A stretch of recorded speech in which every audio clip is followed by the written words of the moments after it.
Hello, good evening to those joining from India. Good morning to those joining from the United States, and good afternoon to those joining from Europe. My name is Anil Sharma. On behalf of NCAER and the quarterly review of Indian economy team from NCAER, I would like to welcome you all to this webinar on the quarterly review of Indian economy for the first quarter of the financial year 2021-22. In particular, it's my pleasure to welcome the two distinguished discussants, Dr. Rakesh Mohan, President and Distinguished Fellow at the Center for Social and Economic Progress, former Deputy Governor of the Reserve Bank of India. He has actually so many designations that I can't really count them. He has held so many positions. And of course, Dr. Indira Rajaraman, who was a member of the 13th Finance Commission and long-time faculty member at the National Institute of Public Finance and Policy. Dr. Shashanka Bhide, who is a senior advisor at NCAER, former director of the Madras Institute of Development Studies, and current member of the MPC of the Reserve Bank of India, who is going to moderate the session. And of course, the NCAER quarterly review of Indian economy team, which is led by NCAER Distinguished Fellow, Dr. Sudipto Mundle, Dr. Bornali Bhandari, Senior Fellow, and of course, Dr. Rudrani Bhattacharya from the National Institute of Public Finance and Policy. I'm sure that you are here for a treat with a former Deputy Governor of the Reserve Bank of India, two members of the 13th and 14th Finance Commission, a former member of MPC and a current member of an MPC. So I think, I'll not really stand between you and the treat. I will hand over the proceedings to Dr. Shashanka Bhide to take forward this session. Dr. Bhide. Thank you very much. Thank you, Anil. Let me also add my welcome to all the participants to this discussion of the state of the economy around the quarterly review of the economy by NCAER. It's my privilege to be moderating the discussion today, especially I think when the speakers involved are among the most accomplished economists. So I guess as Anil mentioned, the program has a presentation by NCAER team, and this will be followed by the very distinguished economists, Dr. Mohan and Dr. Rajaraman. In the designations that Anil counted for Dr. Mohan, I'm not sure he mentioned that Dr. Mohan was a Director General of NCAER. So I guess I just want to make sure that Dr. Mohan remembers that. So we are now on our way to the discussion on the assessment of the economy that was hit by the second surge of COVID-19 pandemic in the first 2 months of the first quarter of the current financial year. It hit us with a ferocity which no one expected. Just when people felt that the worst was behind us, as the economy began to show signs of full recovery in output, as we entered the final quarter of the year, towards the end of the quarter, everything changed and for the worse. The cost that has been inflicted by the pandemic has been huge in terms of suffering, in terms of deaths, besides the loss of income and employment.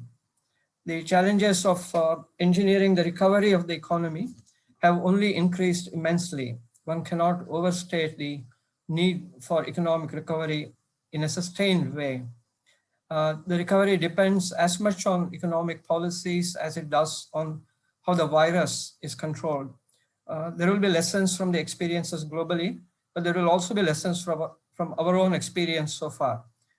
In the period following the first wave, it was as if the lifting of the movement restrictions, the economic policy, economic activities would come back with full flow.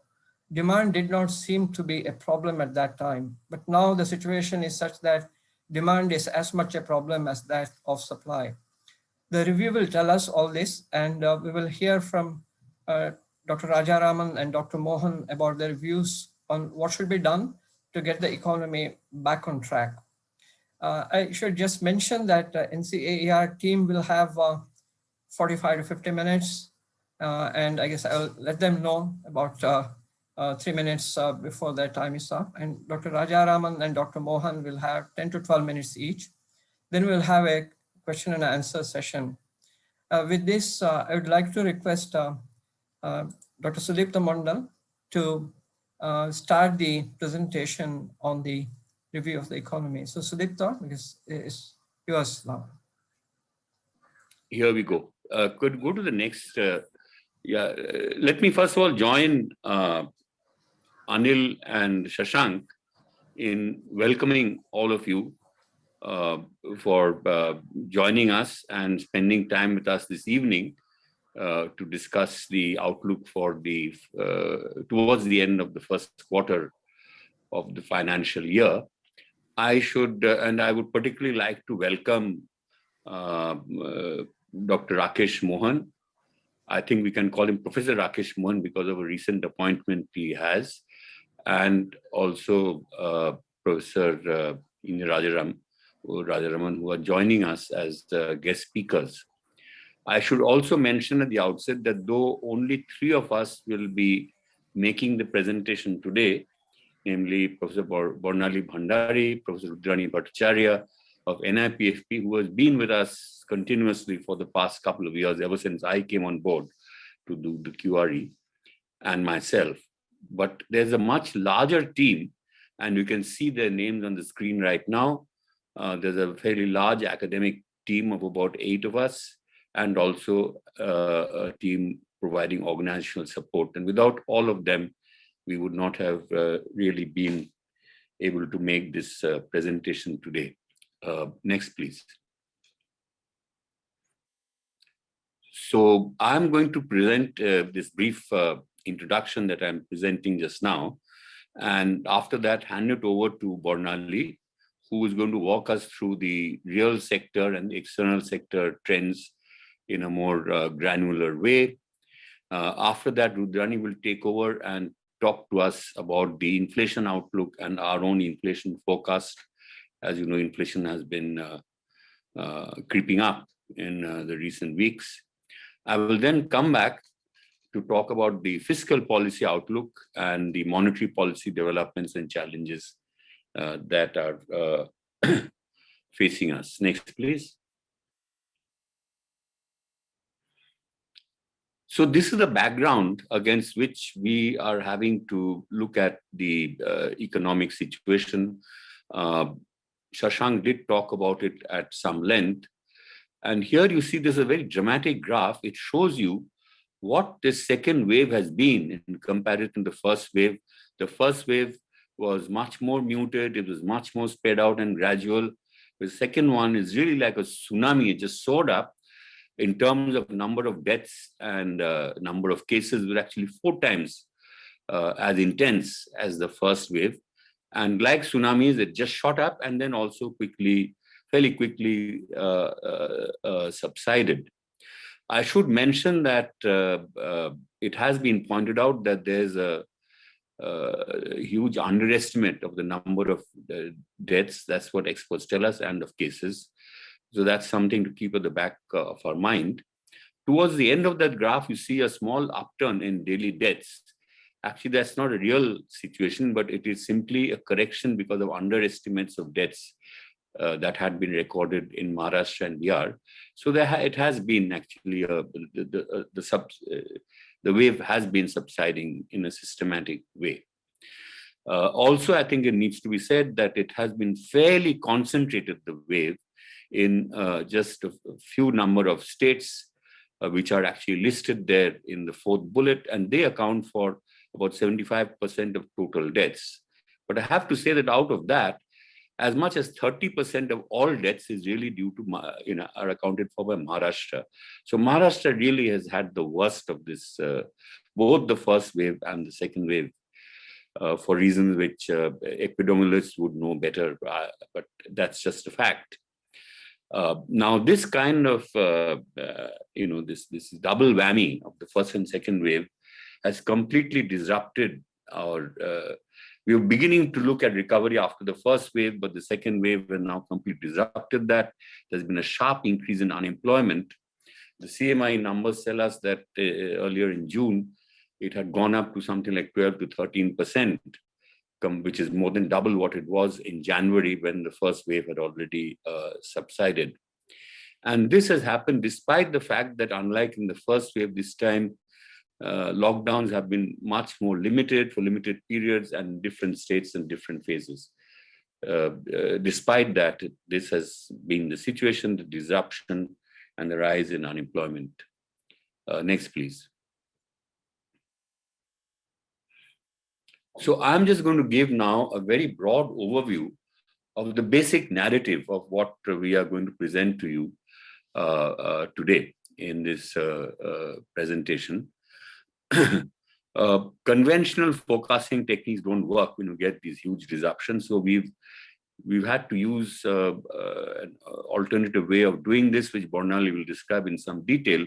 But I just want to say that this performed very well when we forecast the Q1 last year. We would be down by about 25%, and everybody was incredulous when we first started putting out those numbers, but it turned out that it was fairly accurate. Based on that same forecasting technique, we estimate that in Q1 of this year, that is 21-22, the GDP will grow by about 11.5%. And for the year as a whole, it will grow between 8.4% to 10.1%, that range reflecting different assumptions about what's going to happen through Q2, Q3, and Q4. Now, these look like fairly high growth rates, and you might think that the economic disruption is behind us. Not at all. These numbers simply reflect the fact that there was that steep decline last year of about 24-25%. And all that is happening is a reflection of that very strong base effect. In fact, at the end of this year, 21-22, real GDP at 146 trillion rupees will be about the same as where we were before all this started in 2019-20. So it's really 2 lost years in terms of growth. Our high frequency indicators are showing that there was, of course, a sharp decline in economic activity during April-May, which was the peak of the second COVID wave. And there's some indicators of recovery beginning in June as unlocking proceeds. Meanwhile, fortunately, export growth has picked up and is projected to remain buoyant with the recovery of the global economy. Now that, combined with, if you were to follow, strong expansionary macroeconomic policies, could actually help accelerate the beginning of the normal growth recovery process. Unfortunately, as we shall see later in this presentation, we have adopted an inexplicably contractionary fiscal policy in the 21-22 budget. And despite some of the increase in spending announced more recently, we are still in a contractionary fiscal stance compared to where we were last year. On the monetary policy side, the RBI has done an excellent job in managing to absorb this huge extra public borrowing without allowing interest rates to rise or the yields on government securities. But that's becoming very challenging now, with inflationary pressures building up on the one hand, and also with the Fed having announced that the Fed funds rate will be raised earlier than earlier expected, which is going to put pressure on interest rates all around the world and probably see an outflow of capital particularly from the emerging market economies. So going forward, monetary policy probably will get more challenging, even more challenging than it has been during the past year and a half. So that's the broad overview of the narrative we want to present to you. I will now hand it over to Bornali for a more granular, more detailed sector by sector discussion of what's been happening in the real sector and in the external sector. Bornali. Thank you, sir, and good evening, everyone. I'm going to cover the external, cover this real sector. We are in new normal, and new normal means a departure from conventional forecasting techniques. Especially they don't work well, especially in face of major shocks, because the techniques are very sensitive to large shocks. So what we in NCR instead did is we used a more bottom-up approach, a granular approach. We started with sub-sectoral assessments, and based on sub-sector assessments, sometimes going down to NIC 5-digit disaggregation, we built up our estimates of the impact of the COVID shock in a stepwise manner. And once we send using stepwise manner, using sectoral weights, we assessed, we aggregated up, and we estimated the national GVA estimate only for the first quarter. Once we estimate the GVA for the GDP, we use a simple markup of 0.1%, the observed difference between GVA and GDP growth as a proxy. Has this worked before? Yes, it has, because as Dr. Mundle mentioned earlier, that we used this technique for the first time last year in the first quarter, and it seemed to have worked quite well, where we got an estimate of negative 25.7%, whereas the actual outcome was negative 24.4%. So using this same technique, we will discuss this estimate. So the review becomes quite important, because the review will help us assess what has happened in each sector. Just to give you a preview right here, these are the assumptions from the second wave of the pandemic, disruptions in each sector. And what we have essentially done is, I'll try to explain to you as I go through the review at each step, how we have arrived at these assumptions for these numbers. So for going to the next slide, what we know from the background is that there was a sharp V-shaped contraction in the first quarter, and then the recovery in the second quarter. But this was followed by moderate growth in third quarter, and then thereafter the pace of recovery moderated during the fourth quarter right here. But GDP levels in the fourth quarter was around rupees 39 trillion, the same as what was in the 19-20 fourth quarter. What we find is, when we use our alternative methodology, what we estimate is that the GDP growth for the first quarter is going to be around 11.5%. Again, we go to the estimates here. What we have done is, we have actually carried out assessments for each sector, and we have carried out alternative assessments, one optimistic and one pessimistic, for each sector, and then we arrive at our estimates that GDP growth is likely going to vary between 8 to 10% for the whole year. So these are, as you can see right here, these are the assumptions for the first year, and they remain the same for both estimates, for both scenarios. Going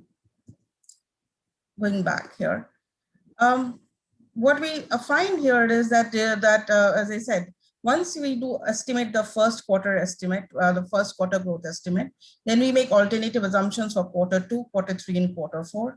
And we assess that GDP will grow between 8.3 and 10.1% right here.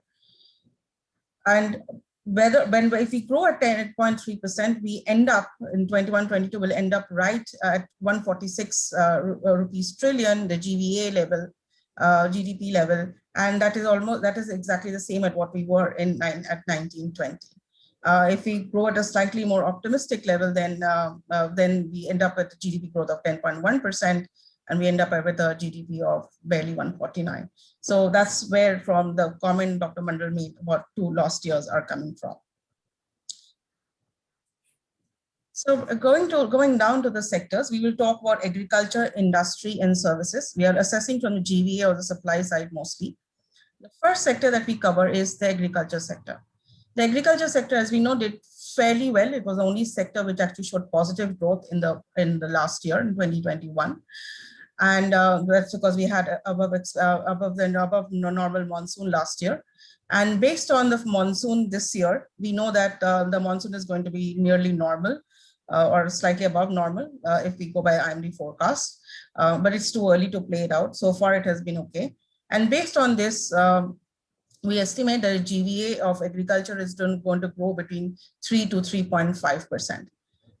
That's the overall, that's the assumption for agriculture sector, that that overall for the whole year, GVA is going to grow between 3 to 3.5%.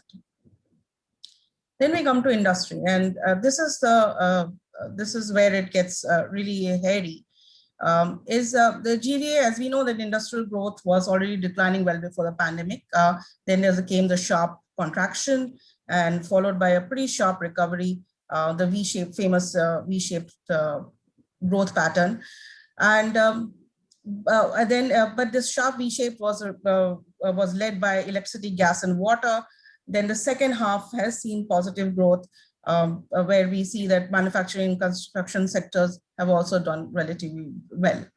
Then we, based on the methodology that we described earlier, we looked at the majors, all the subsectors.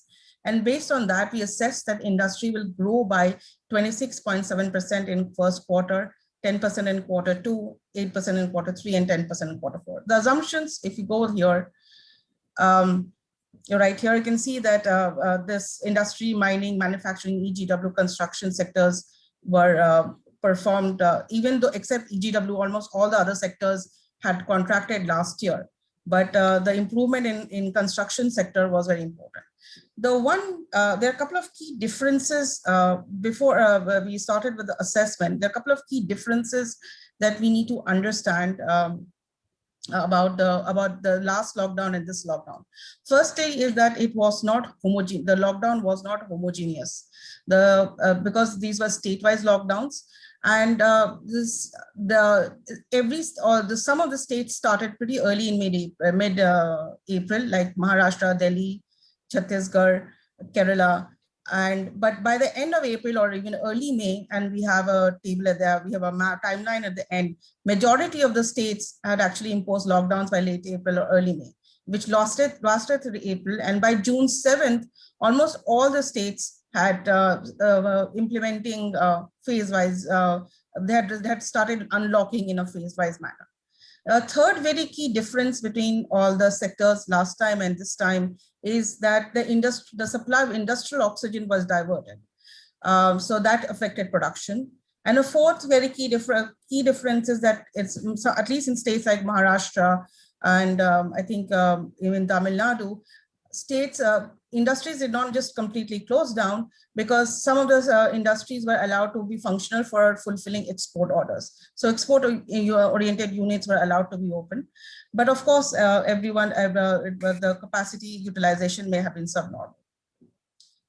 So as I said, based on each sector, we assess how each industry is going to perform in the first quarter, and then we make assumptions that the industry is going to grow, partly driven by mostly driven by base effects in the first quarter, then followed by assumptions. So when we look at the annual industrial growth, it comes to that industrial growth will grow at 13.7% in 21 or 22, reaching 41.1 trillion rupees.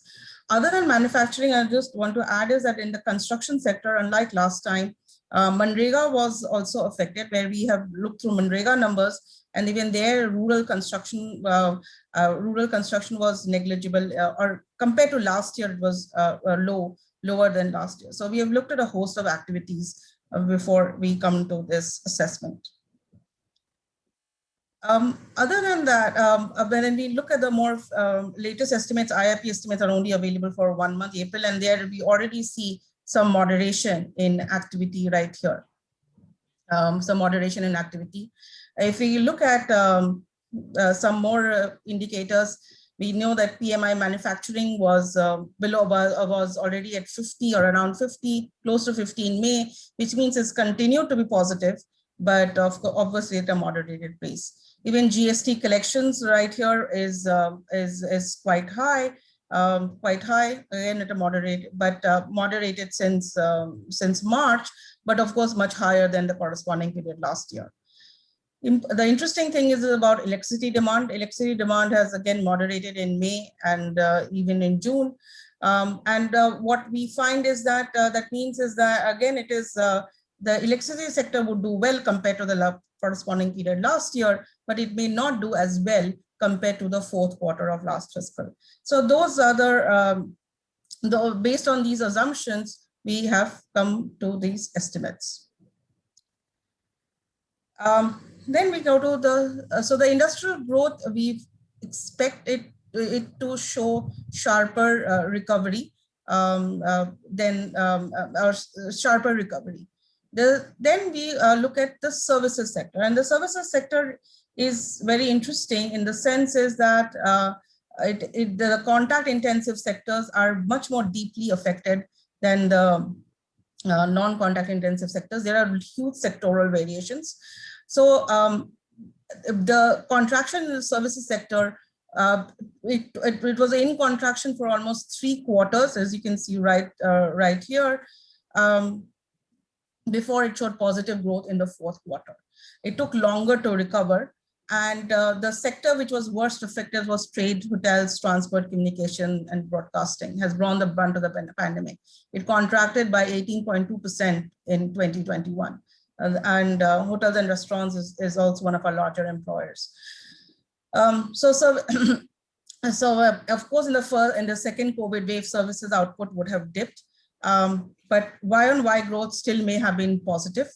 And I'll come to why it might have been still positive.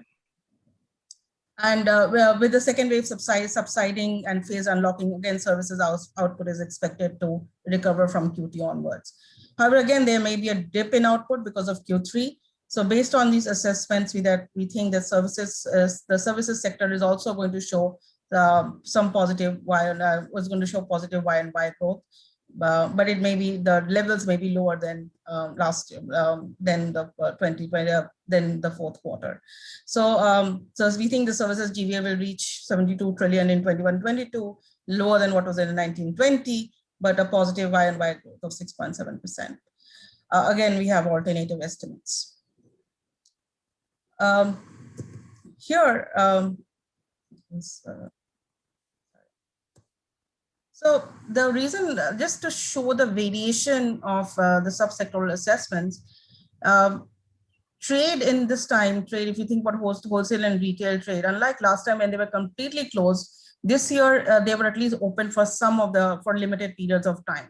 Similarly, transport within the transport subsector, we find there the cargo transport subsector is showing much faster recovery than the railway passengers. We also have e-way bills, which is also showing at least it's not as bad as last year, though it is moderated since March. The railway goods traffic, as you can see very well, is between April and May is actually showing very positive growth. But railway passenger traffic, in contrast, the graph on the right-hand side is showing, again, very high moderation of growth. So this difference between the passenger traffic and freight traffic itself will tell you the sectoral variations. We are also doing, NCER also does a business expectation survey, which is currently, the recent survey is currently on ground. And that also we are we are hearing from our anecdotal evidence, different experiences where the IT sector seems to be doing well, but some of the manufacturing sectors are suffering due to lack of industrial oxygen. Then financial services would have done well. Telecom sector probably would have done well. But my colleague, Dr. Poonam Munjal, has estimated the impact for hotels and transport, and she finds that she assessed that the first quarter estimate is contraction would be 44%. This is and even last year, this hotels and restaurants sector, it's a subsector for tourism, and that has also contracted around 46%. So, the small sector is bearing the brunt of the traffic of the COVID. So within subsectors, each sector has this thing. Public administration would continue to do well given the nature of the job, but health and education, while health might do better, education services may be limited, partly because this time around a lot of states declared summer vacations, early summer vacations. So given all these various subsector assessments, the first quarter our estimates are coming from those variations and assessments. Next. And by the way, when you look at PMI services are actually contracted in May 2021. But we expected to recover in June as there is phase-wise unlocking. Other data like number of e-waybills, as I was mentioning earlier, you can see there is again moderation between April and May. It's definitely lower than what it was in February or March, but compared to May 2020, it is definitely better. When you look at Google mobility data, this shows again the sharp fall in April and May, but again a recovery in June. It's almost close to where it was. So within the quarter, there's an intra-quarter variation that we have had to account for while coming at these estimates. Going to this was agriculture and services. So one of the things that should not come as a surprise to us is that based on this, as I said, the manufacturing sector was allowed to open and they were allowed to, export units were allowed to function. So yes, this is a very interesting graph. When we see that both in April and May 2021, they have moderated compared to obviously March, but again, exports has already started improving in May. Imports continue to moderate partly because our domestic activity is down. So given this, but it's nothing like what we saw last year for the same time. So merchandise exports have continued to recover. They have shown after a V-shaped contraction in last year, they have continued to recover. And merchandise exports is showing pretty robust growth. And with the recovery in the global economy, we think that the prospects for external trade, the external sector remains buoyant for India. In contrast, the services trade sector, if we look at the very detailed data, services sector has remained flat. The growth rates are not important, the levels are. And here, if you look at this table right here, you can see that the numbers have pretty much constant around a particular level. They don't increase. Neither the imports nor the exports. So this services trade, which has been one of our dynamic sector in terms of trade, has taken a very bad hit. And so the improvement in the trade external sector is going to be driven by the merchandise sector in this case. It is again not surprised again when we see these graphs. So the first half of the last year, April to September, exports were higher than imports partly because imports have come down because of lower domestic activity. So what we find is that we were in surplus. Post October, what we find is that imports improved. We went back into a deficit, and then in May there is a small surplus, partly because again domestic activity has come down. So, but the important thing is that for 21-22, with the U.S. economy, with the U.S. fiscal, with the with the vaccination in our partner countries, even though it's uneven in others, this augurs well for the Indian export sector. And that has been factored in also in our assessments for the economy. On the international finance side, capital flows have been quite volatile. You can see the ups and downs here, but overall they have been still positive. And we did see a negative outflow during March and April, but the numbers from NSTL show that FBI has again turned, foreign portfolio inflows have again turned positive in June. So there is recovery soon after. Overall, what does that mean for our balance? Overall, what does that mean is that this one of the marked features of which has continued this year is this rise in foreign exchange reserves. You can see there has been almost a linear path of foreign exchange reserves going up. And now up to the last available date, 11 June, we had reached about $600 billion US, which also means that our exchange rates have appreciated. And this foreign exchange reserves is driven by the accumulation by net inflow of foreign capital. Right here, this is the balance of payment statistics.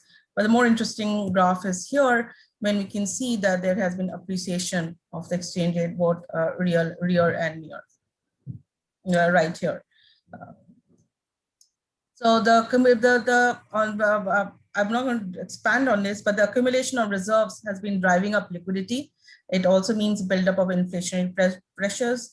We have also to think about that if our exchange rate is appreciating, what does that mean for our exports with the global economy improving or recovering, even though at an uneven pace? If our exchange rate is unduly appreciated, we will be able to leverage this potential, one sector for growth for India. But the Reserve Bank of India has, in its last statement, monthly bulletin, actually pointed out that even with these large reserves may not be adequate if there's if a recovery of economic activity leads to a large trade deficit, along with a small negative capital flow. So with that, that's an overall picture of the trade and the external sector. I think the one positive news that I want to end with is the agriculture sector will continue to show positive growth if all goes well with the monsoon. And the recovery in the manufacturing sector is going to be quicker than the services sector, because the contact intensive sectors are, it takes time to recover. And the third point is that the exports is sector, the exports, especially merchandise trade, looks very promising for India the next 1 year. On that note, I pass on the baton to my colleague, Dr. Rudrani Bhattacharya from NIPFP. I'll stop sharing the document because she'll share the document from her side. Thank you, Bornali. I just shared the screen, my screen for the slide. So India has experienced a high inflationary pressure during the first 3 quarters of the financial year 2021. During that period, the headline inflation remained above RBI's upper limit of the tolerance band. It declined afterwards, retreated to the band in the 4th quarter of the financial year 2021. But in April, the headline inflation has risen to above 6% in May 2021 compared to the 4.3% inflation rate in April 2021. So while the inflationary pressure during the first 3 quarters of 2021 was due to food inflation, was driven by food inflation, the recent surge in inflation is due to energy inflation, the fuel inflation. From a low of 2.7% during 2021, CPI energy prices that was, and this low was on account of the deflation, massive deflation of crude oil inflation during that period. It has increased to 8% in April 2021 and further to 11.7%. Sorry.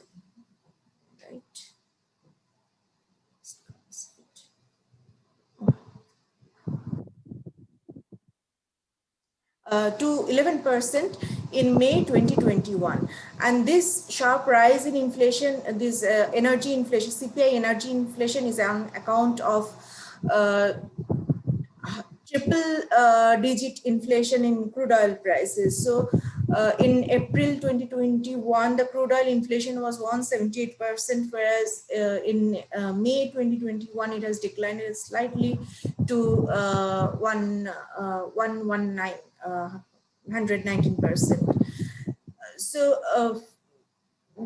So we are experiencing of an inflationary pressure in the economy building up through the because of the oil price inflation, and that is transmitting to not only, that's not concentrating only in the energy sector, and we'll see that it is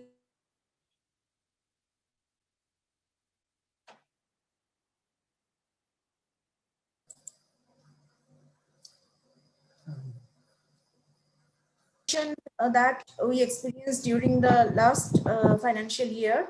So 9.9% during the first 3 quarters, and then that high inflation, food inflation, was mainly on account of abnormal rainfall, the crop damages due to abnormal rainfall in the previous during the end of the previous year, and as well as rise in agricultural wages, and also the disruption that occurred in the supply chain due to the pandemic. So, but with the arrival of the winter crop in around November to January, it declined, and it came down to 3.5% during December to March 2021. However, if we look at the current development in CPI food inflation, we'll see a sudden jump again in May at 5% compared to 2% in April this year. Core inflation, CPI core inflation remained sticky at the near the higher level of the target band, and that was mainly driven by health and transport prices, inflation in health and transport prices, which were in complete disruption during the pandemic months. However, we see the core inflation is again rising from that sticky level of 6% to 6.6% in May. And this tells us that we are experiencing second round effect from crude oil inflation to food and core inflation. Looking at the WPI inflation, aggregate WPI inflation has shown the all-time high of 10.5% inflation during April 2021. And it further increased to 12%, and the average inflation rate during April to May is around 11.7%. So this is the rise in WPI inflation is happening on 3 accounts. One is the low base effect during 2021. So low base effect during 2020. So in 2020, during April to July, WPI experienced deflation on account of crude oil deflation, massive crude oil deflation. So if we compare the transmission of crude oil inflation into CPI energy and WPI energy, we see that the transmission is much higher to WPI energy than in CPI energy. So WPI showed it deflation in April to July, and after that it started showing a rebound on account of rebound in crude oil inflation, and also due to rising food inflation.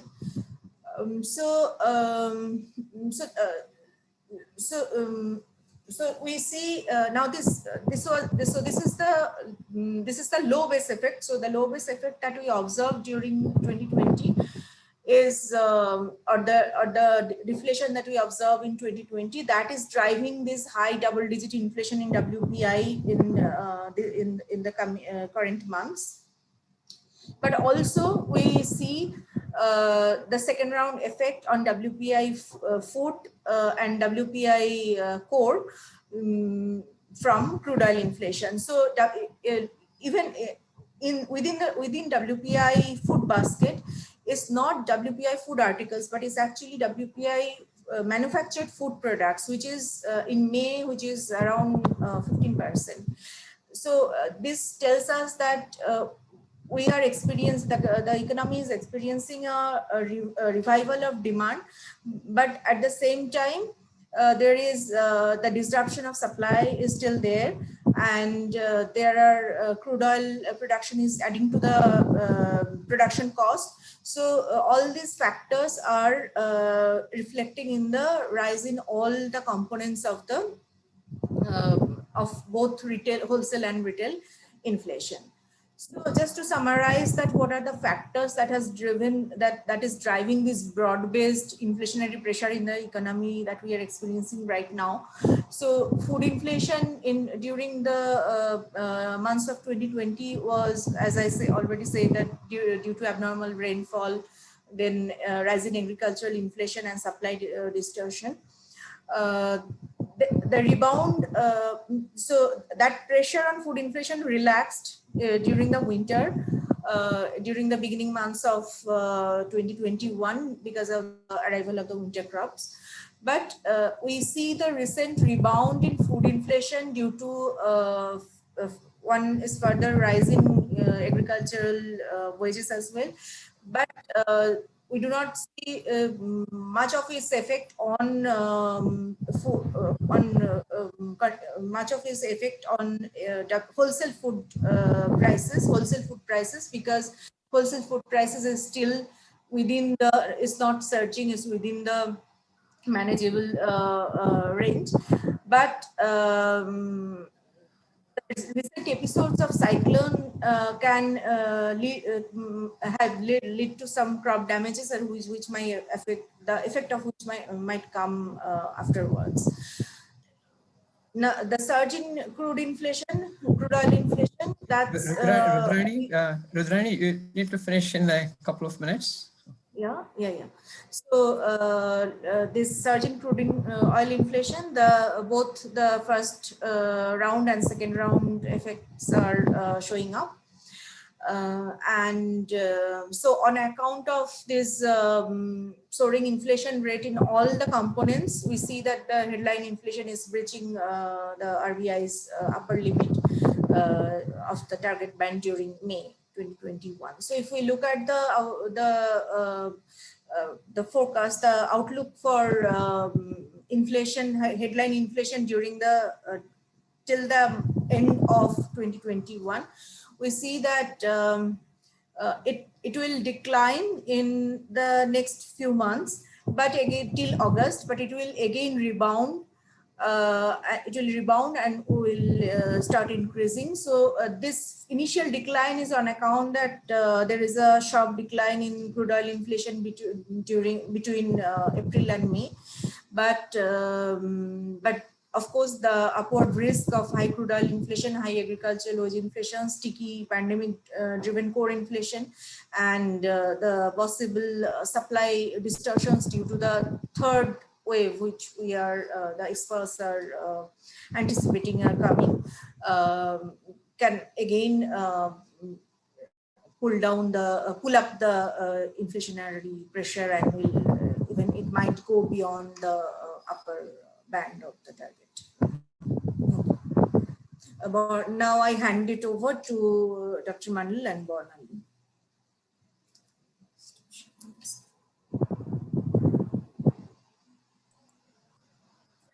So that was the background of the real sector, external sector, and the inflation outlook. Now, let me move on to what is the fiscal policy outlook at present and what can be done going forward. Let me draw your attention to these bars in this bar graph on the left. The orange bars are the direct tax collections. And one of the things that's happened in recent years is increasingly inaccurate fiscal marksmanship. And you will see there that even though in the past 3 years, direct tax collections have been going down, the fourth group of bars over there, which is the budget estimate, shows that a fairly large increase is being assumed in direct taxes. On the indirect taxes front, is fairly reasonable. It has actually doing quite well, mainly because of the buoyant GST collections after the initial couple of years of all the bugs having been ironed out. So that's the revenue situation, tax revenue situation. On the indirect taxes side, on the non-tax revenue side, there was a large dip in 2021 last year. But again, it is assumed in the budget this year that it would go up compared to last year. And in fact, it has gone up even more than in the budget because of the transfer of large surpluses of the RBI 0.46 trillion, which has raised non-tax revenue by nearly 39% this year compared to last year. Meanwhile, on the expenditure side, that has continued to grow fairly steadily and pretty much along the lines as budgeted. And that's the consequence of that we will see in the next slide. Next slide, please.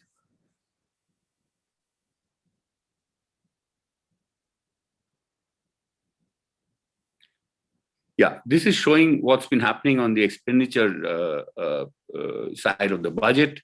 You will see that there are large variations. Some sectors, the expenditure has increased, but the increases have been relatively small. I just want to mention one in particular, Department of Health and Family Welfare, where the increase is largely on account of the increased allocation for vaccines. It was actually less in the budget compared to last year, but with the recent increase that has been announced post-budget, it is now a little larger than last year, but still, to me, appears remarkably small given that we're going through this terrible pandemic and the need for more expenditure on health, especially vaccines and so on. More interesting is what's going on the compression side, things that have been reduced. What stands out in this graph, of course, is that huge bar in the case of food and public distribution, but it is somewhat misleading. As many of you know, the government had hived off food subsidies to the Food Corporation of India. Fortunately, it has now been brought back in an attempt to get better transparency by Finance Minister Sitaraman. But what they did last year is not only bring back these current subsidy, but also all the outstanding liabilities of FCI to the National Small Savings Fund. And that is why you get that huge jump in expenditure that you see there. And this year's spending looks smaller compared to last year. But especially with the increase in allocations for food subsidy, which has an extra food subsidy, which has been now extended till November, it is in fact a little more than last year. The other reductions, Department of Rural Development, unfortunately reflects compression in expenditure on Manrega, which surely is the best safety net you can have. All state governments, whether of the ruling party or the opponent party, have mentioned this, but unfortunately that budget has been cut.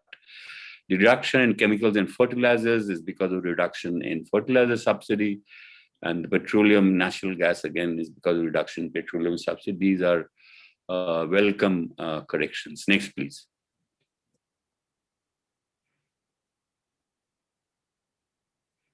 I'm moving fast because we have very little time, but really what I want to focus on is that if you look at revenue receipts, they have those orange bars over there. Over the years, they have not been rising very much, and even the BE, had a fairly realistic assessment of that. Expenditures have been rising fairly consistently, though in this year's budget, they actually cut back on total expenditure.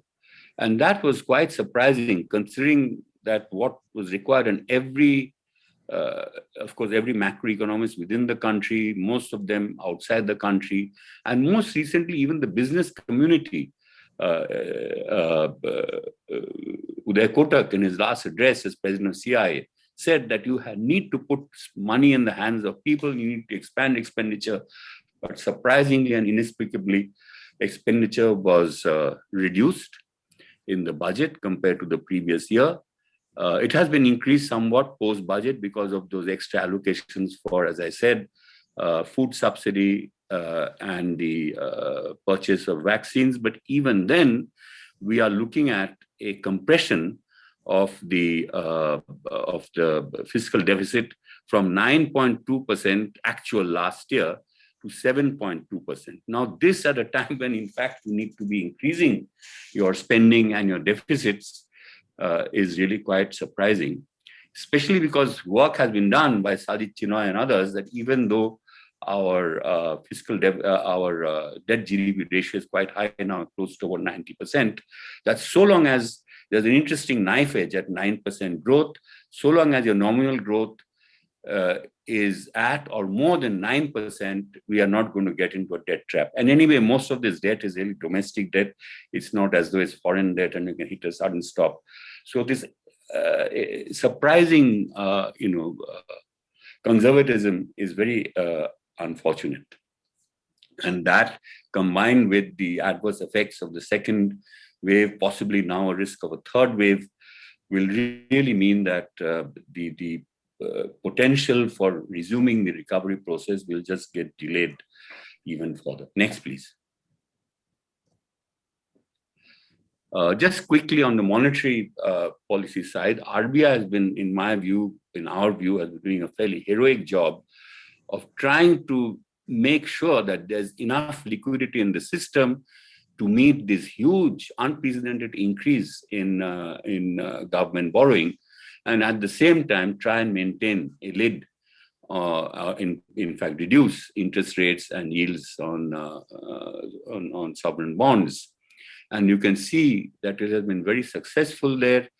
The short duration G-Secs have actually been very closely tracking within the band of the repo rate, which has been held constant since April 2020 at 4%, and the reverse repo rate. The yield on the 10-year benchmark rate is, of course, higher, but even that has been brought down from around over 7% in April, May 2019 to now something just above 6%, and it has remained range bound. So that has been very successful operation. The RBI has used all kinds of intervention, including most recently a combination of Operation Twist with open market operations. Next, please. One of the very welcome development as a consequence of all that is that transmission, which was quite weak earlier, has now improved quite significantly, as you can see there on the left-hand line graph over there. The weighted average lending rate, the WALR, has come down by about 116 basis points over the same period when the repo rate came down by 115 basis points. So that's very welcome. There are, of course, large variations within the banking sector. Foreign banks have brought down their rates the most, followed by public sector banks, and the private sector banks have also reduced as a whole, but not as much as the public sector banks or the foreign banks. So this is all very welcome development, but next, please. This is the very worrying picture that despite the reduction in interest rate, despite the increase in maintain adequate liquidity, the growth rate of credit, which is really what it's all about, has consistently been coming down. It's come down from about 13.5% in around April, May in 2019. It is now down to only 5.5% in May, June of this year. And this is something, unfortunately, RBI has not been able to crack, despite all its efforts to push credit, especially to the medium, small enterprises and so on. And Bornali referred earlier to one of our business expectation surveys And what it shows is very, very depressing, that prior to March 2020, prior to the pandemic, about 20% or so of most businesses were still prepared to borrow, but that has significantly come down. And in January, March 2021, less than 5% of people are actually willing to take fresh loans. So that is the unfortunate situation we are in. Next, please. Bornali? Yes, I'm right here. Just a minute. Next, please. Yeah. So to really sum up the whole story on the monetary policy side, the RBI from the beginning of the pandemic has done a very successful job, in our view, of financing that huge government borrowing, completely unprecedented, and at the same time preventing a rise in interest rates and yields. In fact, interest rates it has managed to bring down. However, at present, the headline inflation rate, as Rudrani said, has crossed the RBI's target band. It's now at 6.3%. And it's actually fairly broad-based, even though it's been driven by fuel prices. She showed the data on core inflation, which is also 6% or above.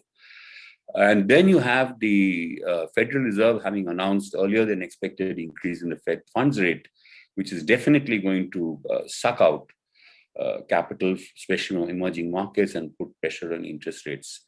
So now it's become quite a challenging situation to maintain what the RBI had done quite successfully the past couple of years. And then, as I just mentioned, there's this problem that despite all its efforts, the growth of bank credit continues to decline persistently. So that's really the story. And let me end it there. Thank you very much. Thank you, Sudipto. Yes, so we're almost on time, maybe a few minutes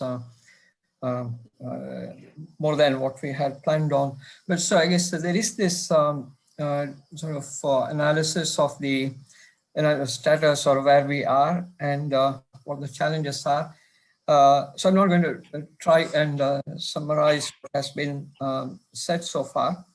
And also I'm going to hold the questions that are there in the Q&A section and so on.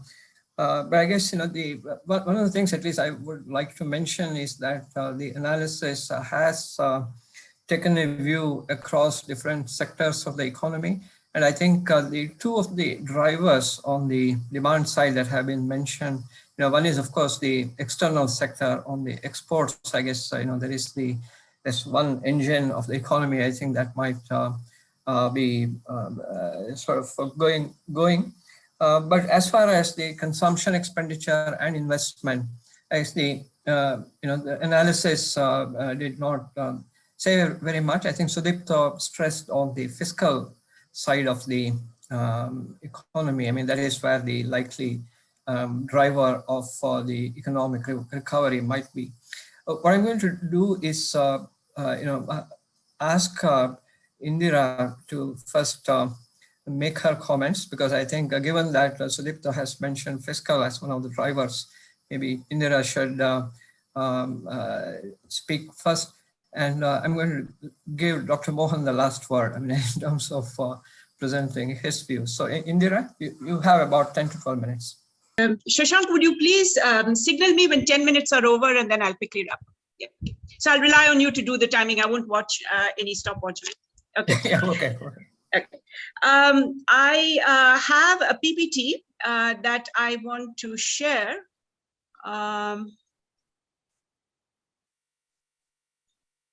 Okay.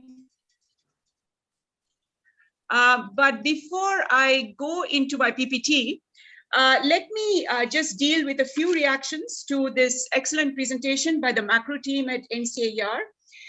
So your projection is that Q1 growth will be 11.5%. And the only other Q1 estimate that we have on hand is that of the Monetary Policy Committee, which projected Q1 growth at 18.5%. Luckily, we have with us Shashanka Bhide, who might be able to shed some light on why there is such a huge divergence between the RBI's estimate of 18.5% for Q1 and the 11.5% of the NCAER macro team. Of course, they have arrived at these estimates through different processes, through a very granular process in the case of the macro team, but it's still a large divergence. And so if Shashank could throw some light on that, that would be very nice. However, notwithstanding this huge divergence in the Q1 estimate, the estimate for growth, real growth over the entire year 21-22 is the range that has been prescribed by the NCAER macro team, 8.4 to 10.1%, encompasses the point estimate given by RBI of 9.5%. So putting these two together, I gather that the NCAER macro team is more confident than the RBI about post Q1 growth, because you have a much lower Q1 growth estimate and a roughly commensurate overall year growth estimate. So your estimate for the subsequent quarters is more optimistic than that of the RBI. I don't have any time to comment any further on the presentation. I will just say that I was very impressed by the level of detail, but let me very quickly go into my PPT, which does carry a message. Growth beyond Q1. We're all looking for a fiscal stimulus. As Sudipto mentioned, there is considerable concern about the fact that both last year and this year, what should have been a fiscal stimulus looks more like contractionary fiscal policy, looking at the ministry-wise figures and so on. But you will also concede that both last year and this year, there have been moves by the government, by the union government, to have fiscal expenditure additionality. There was a stimulus last year. There has been so far the Garib Kalyan food program, which is quite generous and good and well timed, I think, and it's now going to go up to November. So it's not as though there is a production-linked incentive and so on. So it is not as though there has been no gross fiscal stimulus at all. But the problem both last year and this has been that the impact is less than the gross provision, because prior budgeted expenditures have fallen, both last year and this year. And this year we must make sure that these things don't happen, that prior budgeted expenditures don't lapse. And in this connection, again, let me mention very quickly that the fall in Narega offtake has not been because of lack of Narega demand for work days. On the contrary, there is huge demand for work days, but work sites have been closed because of the spread of COVID. Anytime there's more than 1 or 2 households affected by COVID, the entire work site is shut down. And that's why expenditure on Narega has gone down. So these are the kinds of worries, fiscal worries, that we should attend to about prior budgeted expenditures being allowed to lapse. And I've written about this. I think what should be done is that deemed work days should be given to workers when a work site is closed, and they should be paid as though they worked, because the work site has been closed for no fault of theirs. The first fiscal stimulus needed, therefore, is to ensure that budgeted fiscal expenditures are not allowed to lapse, and statutory grants to states, which is the focus of my presentation, in particular, are susceptible to lapse if the conditionalities surrounding them are not met. Body provision of the 15th Finance Commission is vitally important to ensure a spatial spread to the revival of growth. And it has been fully accepted in the ATR, which, as you know, acts some of the other grants of the 15th FC. You will agree with me that the statutory local body provision will spread this statutory grant right across the country. It's very important to get a spatial spread to growth, and we need to focus on it critically to make sure that it actually happens. The components of the local body grant, I don't have time, and this is a very busy table, so I would encourage you to just focus on the leftmost column and the rightmost column. Focusing on the leftmost column, you can see that there are 3 components, 1, 2, and 3, and that 1 is divided further into a 1A and a 1B. Then cutting across to the right-hand column, you can see that 1B is the dominant component. This is directly dispersible grants to local bodies, which constitutes 82% of the total provision of 4.36 lakh crore. This has a rural component and an urban component, as with all finance commissions. But this time, the urban component has a further segmentation into something called a million cities, plus cities challenge fund. It is directed at cities or urban agglomerations with population of more than 1 million. And there is the other segment for cities with population of less than 1 million. So let me move on then to the entry conditionalities for this direct disbursable grant. The first tranche of this dominant component, directly disbursable, 82% of the total, which is the first tranche, is due in June 2021. And now we are at the end of June 2021. So it should have happened by now. It can flow only if the following conditions are met. For rural local bodies, they will get full access to this funding this year and next, only if they have accounts posted online for 25% of the rural local bodies, audited for the year 2019-20, and provisional for the year 2020-21. In the case of urban local bodies that are the same accounting requirements, they'll get full access this year and next if 25% of urban local bodies have posted their audited accounts for year T-2 and provisional for year T-1. For the year 23-24 and beyond, it becomes graded access. It becomes much tougher. It goes only to those local bodies which have posted their accounts, but we're not there yet. Let's worry about this year. For this year, we need a quarter of rural local bodies and urban local bodies and the notification of floor rates of property taxation in order for this statutory grant to flow in full. And for both rural and urban local bodies, there is a 60% usage carve-out prescribed for water and sanitation, what's called the WASH sector.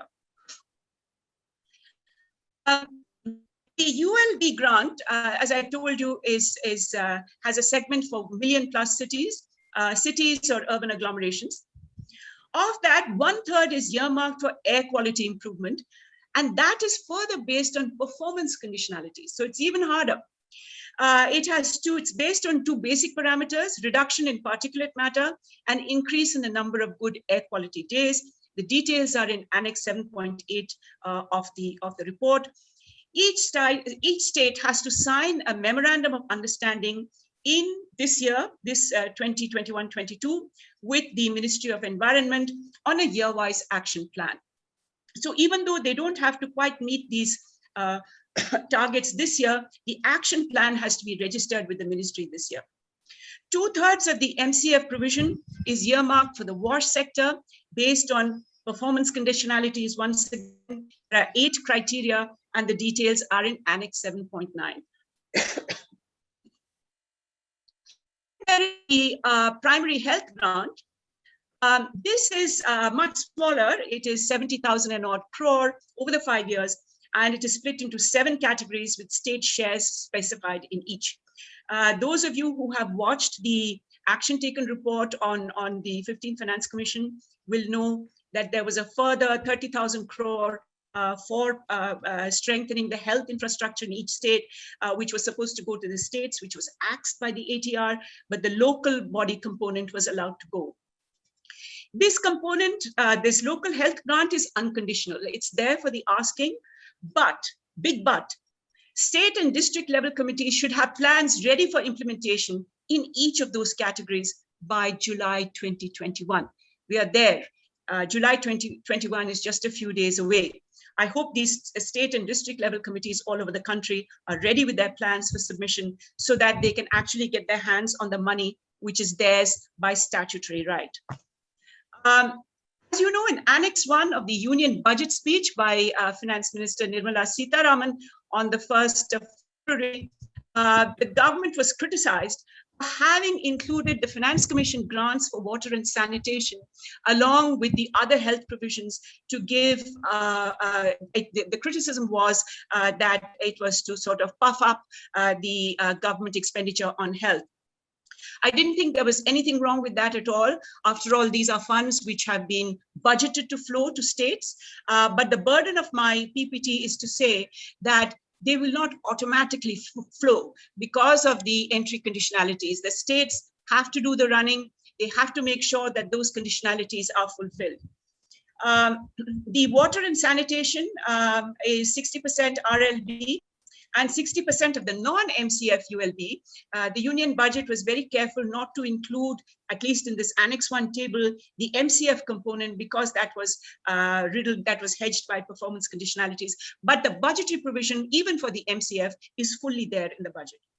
So total, as given in the Annex 1 of the budget speech, 36,022 crore this year is what is going to go for water and sanitation to local bodies if they fulfill the entry conditions, and primary health out of the 70,000 and odd crore, 13,192 is budgeted to flow this year for primary health. As I said, once again, conditional upon state and district committees presenting to the Rural Development Ministry their plans for, not to the Rural and to the Ministry of Health and Family Welfare, their plans for building up primary health structures.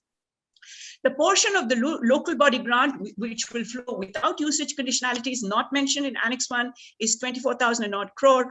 A total of 60,000 crore for the current year has been budgeted to flow to local bodies. So you can see that there is a lot at stake. So I then come to my final message, which is this. Going forward, the center has made a budgeted provision in full for all statutory grants accepted in the ATR. It is now up to states to do their bit, access this funding, and make the budgeted fiscal stimulus actually happen. And I really want to stress this point, because there is a general sense that any fiscal action has to stem from the union government, that the union government has to spend more and make growth happen. So here is a provision which is fully laid out for a spatial spread across the country. It has been budgeted in the union budget, but because of entry conditionality specified not by the union government, but by the Finance Commission, for very good reasons. I mean, it's good to have the accounts of local bodies be placed online. It's good to have financial discipline, fiscal discipline enforced upon local bodies. But whatever it is, these entry conditionalities came from the Finance Commission. They don't come from the union budget. And if we want this fiscal stimulus to happen, the budgeted fiscal stimulus, it is up to the states to make it happen. They have their role to play too, and we mustn't forget that. Thank you very much. Thank you, Indira. So I guess, I'm going to park all the questions, including the one on the difference between RBI and NCAER on growth for the time being. So I'm going to request Dr. Mohan to tell us, I guess, about his view on where we are going to go from here. Dr. Mohan.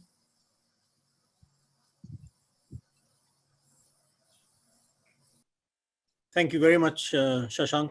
And I must say that I first just want to thank Anil Sharma, Acting Director General, and Sudipto Mundle, Distinguished Fellow, for in some sense inviting me back to NCAER after 20 years. Of course, there's something muchness of the same in that it was Shashank and I who used to make these presentations sort of 25 to 20 years ago, except that we used to use transparencies rather than the fancy stuff that NCR has now. So thank you. It is, of course, like a homecoming for me. First, in the same vein, actually, let me, as Indira did as well, let me congratulate NCAER for really excellent work that you do on this quarterly basis. Very nicely presented graphs, charts, explanations, and very digestible. It's a real pleasure to see this kind of presentation, which one often doesn't get. Either there's too little explanation, or what I often say is that PPT presentations are often reading tests rather than presentations. And so I really appreciate the effort done to make these digestible. Also extremely well documented. One thing that I would, however, say, my remarks were different from Indira's because she was, of course, much more focused on the fiscal side and particularly the Finance Commission recommendations to states and local bodies. I'm going all over the place, essentially based on NCAER's presentation. So one general point I would make is that I would have liked to see much more critical examination of the quality of the underlying data during the pandemic. And in fact, there are 2 points here. One is that, as you know, a number of people, particularly Arvind Subramaniam, but others also, have been questioning the GDP data prior to the pandemic. Now, presumably, not for any fault of the government or anyone's, quite frankly, presumably data gathering during the pandemic must have been that much more difficult. Also, we know even prior to the pandemic that quarterly data are really lots of estimation. And so I think that it would have been very useful, given the expertise at NCAER and your grasp of the details of the data, which many of us otherwise don't have. It would be very informative for everyone if you had a more of an evaluation of the data on which everything is being based. Of course, you're using the official data, that's fine. But I think given your knowledge, you could give us much more information, A, on the quality of the GDP data in itself, but B, even more importantly, for the current purposes, on the issues that may have arisen during the pandemic. Of course, given data limitations and official data, you couldn't have done much better than what you have done. The other point I would say, and as a general point, is that you talked about the alternative approach and using very granular data and building that up to the macro level. But it's not clear what is the source of this data. Do you have some direct granular information which others don't have? Is it from the ASI? But it can't be ASI because that's always too old. So I think that also, that you have not really given any indication whatsoever. Where does this granular data come from to do the kind of excellent work that you've done in terms of building it up, I presume? Let me just now, there's overall some general comments, then forecast. By the way, Shashank, you'll have to stop me 2 minutes before I should stop, just as Indira had said. Yeah, okay.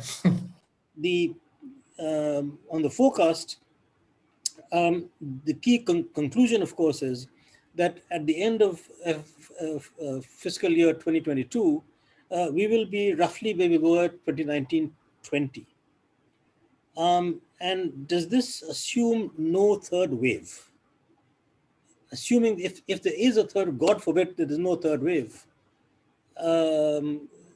If there is a third wave, that may not happen. And again, maybe some scenario building. I mean, look, none of us know. No one had forecast the second wave, and certainly not the severity of it. So one has to have humility in these things, but there can be a little bit of scenario building. Look, what if that happens? The other comment on the COVID itself is that one would also like to see, since you will be in this business forever, that what is our assessment of the impact of COVID on a longer lasting basis? In all of this, we're talking about rapid recovery, V-shaped, etc., right? Which is fine to the extent that whatever happens. But I think the more interesting question is, going forwards, 22, 23, 23, 24, what may be some longer lasting impacts? And that can be on the corporate sector, small and medium enterprises, households, labor, migrant labor, etc. Now, I understand, of course, you can't put all that in a quarterly review. But I think some sense of, look, where are we going would be, I think, very interesting for the audience. For projections for the rest of the year, Indira focused on that. So I think basically that there is a large, I'm glad that the NCAER says, look, here's a range. I can't do much better than this, which I think is a very respectable thing to do, given the uncertainty. But there is probably even greater uncertainty after the second wave.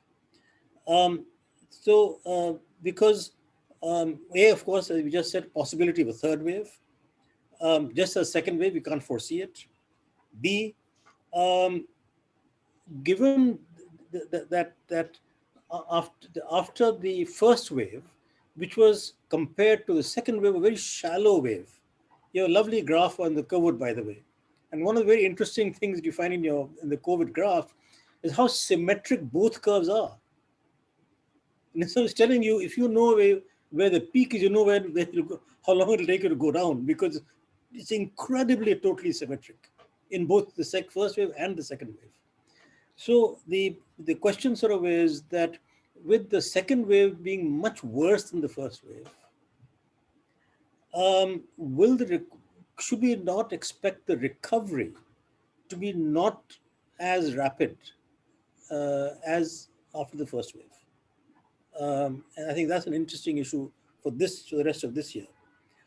Among the issues, I think, is one, presumably, everyone's resilience has come down. Both households, everyone has less money. People who got, say, re-employed, lost employment again, and so they have less money. You have some evidence of this with financial savings coming down in the banks. So that does mean that there's less, people won't be able to pick themselves up again so quickly, I presume. And again, the question is, is there some information on this? Because I know that NCR does some of these surveys. So it'll be useful to bring that other information in for some speculation on that. Also, as you've said in your graph, that both the cases and the deaths were like 4 times in the second wave than the first wave. There's also much more suspicion or estimation that the understatement of what has happened, both in the case of both the number of cases as well as deaths, was probably much greater in the second wave, even though it was such a high peak from the official numbers. Just from the sense of the visual images one has from Shamshan ghats being overflowing, bodies in the river, burial places, etc., it is probably the case that there was greater understatement, which would mean that there's a much higher proportion of people who have had direct experience of someone in the family or within their acquaintanceship having been affected either by illness or by unemployment. And hence, more caution in resuming spending. And therefore, possibly a less rapid recovery than we experienced last year. More caution in behavior. I can say from a personal point of view, right, that even though I've had two vaccinations, my behavior is still not changing. I'm too scared to go out. I was going to have lunch with Indira next week. I said, no, I can't risk it. Not because of her, but because other people in the room where we might have lunch. So this is an issue. Dr. Mohan, 2 minutes. Yeah. So I think that there's much more uncertainty for the rest of this year than there might have been last year. Since there are only 2 minutes, let me just talk a little bit about the financial sector, which hasn't been talked about enough. Both Sudipto in particular laid stress on how RBI has done a fantastic job. I agree with 100%. If I can advertise a paper that I've just written, which is on the CSEP website, on RBI's policy actions after COVID. The paper was written to be part of a book which is being compiled for all the major central banks, actually. And what I found is that the RBI has taken more policy action than on most other central banks. So it's very, very creditable. And there's no question about that. What has it succeeded? One, in achieving a desired government borrowing while keeping the GSEC yields lower, around 6% or less. There's 10-year G6. And of course, as Sudipto said, the transmission to the bank lending rates. However, caution, deposit rates now, fixed deposit rates now, have been in the real negative area for months now. That can come back to bite us. This happened, by the way, in 2010, 11, 12. And the financial savings rates have never recovered since then. So that's one caution, that so many households are dependent on fixed deposits, real rates. And so it's very important for savings.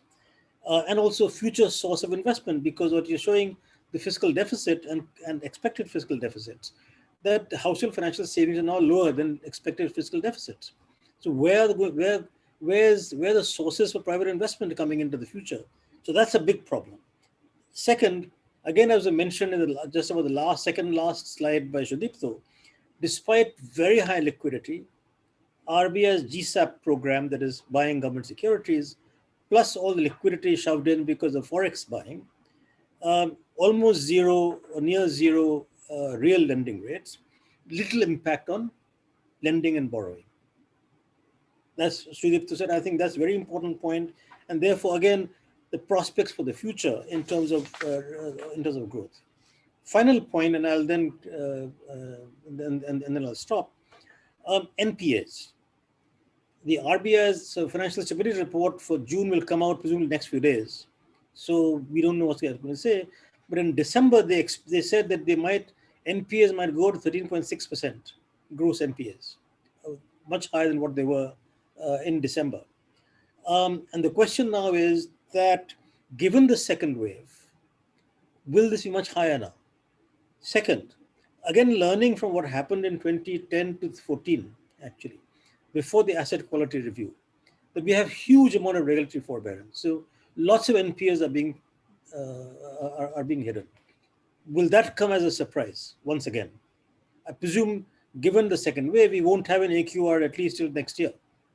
And so, again, what happened then has had a very long-term impact on the Indian economy as a whole, and certainly on the financial sector.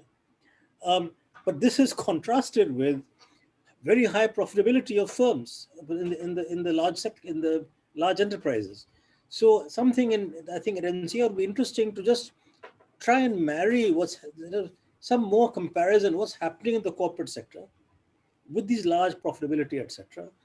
Of course, the stock market booming and everything else in the economy that we've talked about. It's very puzzling. It's happened elsewhere also, by the way. So it's not India is not an outlier in this. So that's an interesting point. I said that the actual last one is inflation. That's a word, and that's of course with Shashank here. That's very important. As you know, of course, I've never believed in this Mickey Mouse monetary policy called inflation targeting, because it completely fools everyone on what is supposed to be done. The just point I want to make on that is, what is interesting issue in inflation actually is that what is our assessment of the disruption? Is it greater in supply or in demand? Because as all your charts have shown, look, we're not recovering even 2019-20 GDP till maybe next year, right? So why should we expect inflation? Yes, monetary side, yes, there's a huge amount of liquidity slushing around, very low interest rates, etc. But the point is, if the pandemic is it the case that the impact on supply is higher than on demand? In which case, yes, there would be pressure on inflation. On the other hand, I think your analysis seems to suggest that there should be more impact on demand than on supply. And therefore, one shouldn't expect inflation, except as a monetary phenomenon. But even as a monetary phenomenon, if the real side demand is not exceeding supply, then why should there be inflation? I'll shut up now. Well, Dr. Mohan, I think, thank you very much. I knew that when you said so many good things about the presentation, you had something to tell us also. So I guess the data quality is something that you drew attention to. And actually, I think the NSO also talks about it when they gave the provisional estimates for 2021. They said that there might be revisions to all the estimates that are there now. So I'm going to give maybe 3 minutes to Sudipto and 2 minutes to Bornali to sort of respond to some of the points that have come up in Indira's comments and also Dr. Mohan's comments. So Sudipto. Thanks, Shashank. First of all, I just want to thank both Rakesh and Indira for their excellent comments. Indira's was actually very granular into detail, and I have no comment on it except to say that she's done a lot of homework on this, and the point she's making that the states also have a role to play is a very important one. And while the states keep saying that the center let them down and so on, this is important to recognize. Rakesh made a number of excellent points, all of which I agree with, except that, we took the data as we have without being critical about it at all, because it was just an impossible task. I mean, it's a whole project in itself, as Arvind Subramaniam has done, and we just took it as it is to look at the quarterly situation outlook. One thing I want to say, Rakesh, is that in the previous, I think 3 reviews, especially the last one, which was for the mid-year review together with the IIC, we laid a lot of emphasis on what you talked about, namely hysteresis, the long-term effects of the short-term shocks. And we thought, maybe our audience who may have been attended earlier might have got a bit fed up saying these guys keep repeating the same thing. So this time we haven't gone into that, but we have lots of thoughts on that. Actually, the burden of our song is that the impacts of this are much longer term than one might imagine. And by then, India will have gone over its sweet spot of, this so-called demographic dividend period and so on. So it's a very long-term outlook. Impacts of all this are actually very, very frightening. But we'll probably share with you some of the stuff we've done on this before. And I think if Bornali agrees, we will commit that we'll come back to the long-term effects maybe in our next one. I think I've used up most of my time. So let me leave it at that and hand over to Bornali. Thank you, Dr. Thank you, ma'am, and thank you, Dr. Mohan, for your very comments. I think the one comment that I would address is this: where am I getting the data from? Last year it was even more difficult because there were those non-traditional data sources that had this thing. This time both traditional and non-traditional data sources are there. So, like, just one example is we support transport. There is cargo transport at ports which is available. There is railway data available. So then we map. So that's was the first step with what is available. Second step was, because this time it was heterogeneous impact, we had to, which I didn't mention earlier, we are also looked at the contribution of each state. So, what is very challenging is Maharashtra is a very important state. Whether we look at manufacturing, Maharashtra, Tamil Nadu, Gujarat, Karnataka together contribute about 54% of GVA of Indian manufacturing. So any shutdown in Maharashtra affects, overall. So we looked at that. So we looked at past data to compute averages. Then we married that with what is happening from the leading indicators. And the third thing, as you sir know better than me, is we have my colleagues who are not even mentioned. There are a lot of experts who have done a lot of work in each sector. So we actually consulted them and talked to them to understand, what is their sense of the sector, and we married their ground knowledge with the data that we have to get a sense of what the impact on the first sector is going to be. We have not thanked them. One of them, of course, I mentioned Dr. Munjal, who looked at the impact of tourism.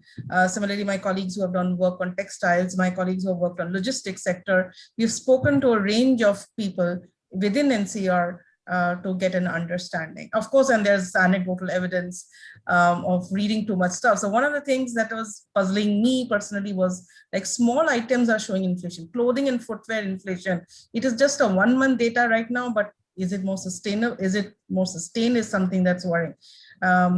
Even things like in Bihar, UP, we saw that demand for shroud cloth has gone up. So there are some sectors which are actually doing well because of the non-conventional one. So we married all that information to understand, to assess, and that's why we use the word assess, to assess what's happening in the per sector. So I'm actually grateful to all my colleagues at NCAER for their time also. So that's the crux of my comments are the other comment, and we did take in the account the third wave. So that's why we get 2 estimates there. So the third quarter estimate, which is we assumed or we think based on the epidemiologist forecast that's where the maximum impact is going to be. So we have sort of brought that in also in our estimates, and that's why we develop a range. Of course, if it's even worse than the second wave, then our estimates will of course be affected. On that note, sir, thank you. Thank you, Bornali and Sudipto. And so Can I take 30 seconds? Yeah, maybe 15. Yeah, okay. Sorry, because, particularly something very important that Rakesh said, that, there's an endless debate about are we demand constraint, supply constraint. It's the inflation data which actually resolved that question for you. All of last year, when inflation was very low, one would have imagined that, basically it is demand leading supply. Now that picture is changing, and the fact that we are getting inflation just suggests that the supply constraints have become binding. And I completely agree with Rakesh. Sorry to come back again. 10 seconds, Shashank. Our salvation rest of the year lies in vaccinate, vaccinate, vaccinate, vaccinate. Right. So I guess that is important not only to get the recovery going, but also in a sustained way. And I think so we're not going to get the third wave if we vaccinate well. So I guess, before we close, I wanted to say to Indira that I had not seen NCAER forecast when we came up with our forecast for Q1. And I think NCAER had the benefit of looking at our forecast, I think, for Q1. But I think as Rakesh said, I guess there's so much uncertainty in what we might be looking at it for in terms of growth, that methodologies give different kinds of estimates. So I think RBI follows a particular methodology, a model to make these estimates. But there's certainly a need to look at the data, the more detailed data, which back up these numbers. I think that happens. So I guess it would be interesting to see, I guess how the growth scenario, happens in this quarter and in the rest of the year. So with this, I would like to thank the speakers, Sudipto, Bornali, Rudrani, and our guest speakers, Dr. Mohan and Indira, and the participants who attended this webinar today. So Anil, so with this, we can close the session. Right? Yes, Dr. Bhide, thank you so much for moderating the session, and thank you to our guests, Dr. Mohan, Dr. Indira Rajaraman, and of course, the QRE team. My apologies that we have actually run out of time. Otherwise, we would have taken one or two questions from the participants. But I think Bornali has tried to answer these some of the questions. And I think, I will request the participants who have questions can write to Bornali Bhandari. I mean, she can share her email ID, and you can always reach out to her for any questions that may have really remained. So thank you all. Thank you for joining today, and good night. We'll see you in the next QRE seminar. Thank you so much. Thank you very much.